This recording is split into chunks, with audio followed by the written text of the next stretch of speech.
Plusieurs conseillers municipaux en RDC sont déjà en cours d'installation dans des villes où ont eu lieu les élections des conseillers le 20 décembre dernier. L'existence de ces conseillers sera une première en RDC et renforcera la gouvernance du pays au niveau provincial, municipal et local, selon la loi. À ce qui concerne les rôles exacts des conseillers municipaux dans la gouvernance du pays, et c'est ce que les conseillers vont apporter dans l'amélioration de la qualité de la gouvernance et surtout le développement du pays. Pour les députés nationaux et professeurs de droit Gary Sakata, les conseils vont assurer le contrôle de la gestion du pays à la base afin d'amener l'exécutif local à apporter des solutions de développement sans entendre le pouvoir central. Les conseils municipaux jouent le rôle de députés, c'est-à-dire de représentants du peuple au niveau local, ici au niveau communal. Il faut dire qu'en milieu rural, le même rôle est joué par le conseil des secteurs ou des chefferies. En tout cas, on espère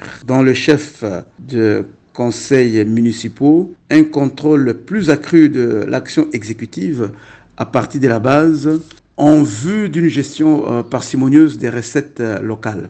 Comme vous le savez, les communes, les secteurs et même certaines villes ont des recettes propres. Parfois, l'exécutif à ce niveau croit qu'il s'agit de l'argent de poche parce que tout doit venir du pouvoir central. Cette situation n'est pas normale. On ne devra pas attendre le gouvernement central ou parfois provincial pour combler un trou de 5 cm ou placer des ampoules à des endroits réputés dangereux